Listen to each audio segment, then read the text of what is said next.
राजनीति में यूपी चुनाव की कहानी अपने आप में दिलचस्प है। यही वजह है कि साल 1989 में उत्तर प्रदेश में जो चुनाव हुआ था वह मुलायम सिंह यादव के राजनीतिक करियर के लिए काफी अहम साबित हुआ था। इस चुनाव में जनता दल को 425 सीटों वाली विधानसभा चुनाव में से 208 सीटों पर जीत हासिल हुई थी। वह दौर जनता दल में वीपी सिंह और चंद्रशेखर राव का था। इसी जनता दल में मुलायम सिंह यादव और अजीत सिंह भी थे। अजीत सिंह पूर्व प्रधानमंत्री और यूपी के 2 बार मुख्यमंत्री रहे कद्दावर किसान नेता चौधरी चरण सिंह के बेटे थे। चंद्रशेखर की मदद से अजीत सिंह जनता दल के अध्यक्ष बन गए थे, लेकिन बाद में अजीत सिंह वीपी सिंह के वफादार बन गए थे। बता दें कि जन मोर्चा लोकदल बी, लोकदल ए को मिलाकर के जनता दल बना था। साल 1989 में 200 से ज्यादा सीटें जीतने वाले जनता दल में अजीत सिंह को मुख्यमंत्री बनाने पर सहमति बनी थी। वीपी सिंह भी अजीत सिंह के ही पक्ष में थे। मुलायम सिंह यादव को मुख्यमंत्री पद दिया जाना था, लेकिन मुलायम सिंह सीएम बनना चाहते थे और उन्होंने इसके लिए पार्टी के सामने दावा भी कर दिया था। जनता दल के अंदर जन मोर्चा के कई विधायक मुलायम के समर्थन में थे। सीएम पद को लेकर जनता दल में घमासान मचा हुआ था। आखिरकार तय हुआ कि विधानसभा के सेंट्रल हॉल में जनता दल के विधायक गुप्त मतदान करेंगे। मुलायम या अजीत जिनके पक्ष में ज्यादा वोट पड़ेंगे उनको मुख्यमंत्री बना दिया जाएगा। मतदान हुआ और मुलायम सिंह यादव को अजीत सिंह से 5 वोट ज्यादा मिले और अजीत सिंह को सीएम बनाने का सपना महज एक सपना बनकर रह गया। आइए आपको बताते हैं कैसे मुलायम सिंह बने कद्दावर नेता। साल 1989 में जनता दल की सरकार में मुख्यमंत्री बने मुलायम सिंह यादव को भाजपा ने बाहर से समर्थन दिया था।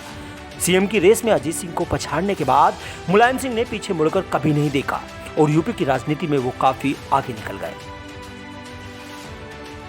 चौधरी चरण सिंह की विरासत को संभालने आए बेटे अजीत सिंह काफी पीछे छूट गए।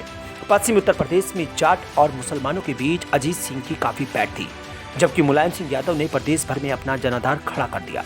अजीत सिंह जनता दल से निकलकर कांग्रेस में गए और इसके बाद उन्होंने 1999 में राष्ट्रीय लोकदल बना लिया। यूपी चुनाव 2002 में रालोद को 14 सीट, 2007 के चुनाव में 10 और 17 के चुनाव में महज 1 सीट हासिल हुई थी। फिलहाल राष्ट्रीय लोकदल का नेतृत्व उनके बेटे जैन चौधरी कर रहे हैं। मुलायम सिंह यादव ने 1992 में समाजवादी पार्टी बनाई थी और बहुजन समाजवादी पार्टी के साथ मिलकर साल 1993 का चुनाव भी लड़ा था। बसपा को समर्थन से मुलायम सिंह फिर से मुख्यमंत्री बन गए थे। समाजवादी पार्टी ने 2012 में पूर्ण बहुमत के साथ यूपी में सरकार बनाई थी और मुलायम सिंह के बेटे अखिलेश यादव को मुख्यमंत्री बनाया गया था। साल 2017 के विधानसभा चुनाव में रालोद महज 1 सीट पर सिमट कर रह गई थी और सपा को 47 सीटों पर संतोष करना पड़ा था। और लोकसभा चुनाव 2019 में रालोद सपा बसपा गठबंधन में शामिल हुए थे। चुनाव में रालोद को एक भी सीट हासिल नहीं हुई थी और खुद अजीत सिंह व चौधरी जैन सिंह चुनाव हार गए थे। लेकिन तीनों कृषि कानूनों के खिलाफ चले किसान आंदोलन में पश्चिमी उत्तर प्रदेश में जाट और मुसलमान फिर से एक दिखाई दिए और 2022 के चुनाव में फिर से सपा रालोद गठबंधन में चुनाव लड़ रहे हैं। हालांकि साल 1989 में जिस भाजपा के समर्थन से मुलायम और अजीत सिंह की पार्टी की सरकार बनी थी, 2022 में मुलायम और अजीत सिंह की नई पीढ़ी उसी भाजपा को टक्कर देने की तैयारी कर रही है। लेकिन क्या वो फिर से पुराने समीकरण दोहराए जाएंगे या नहीं, ये तो भी देखने वाली बात होगी। Bureau report, news 18।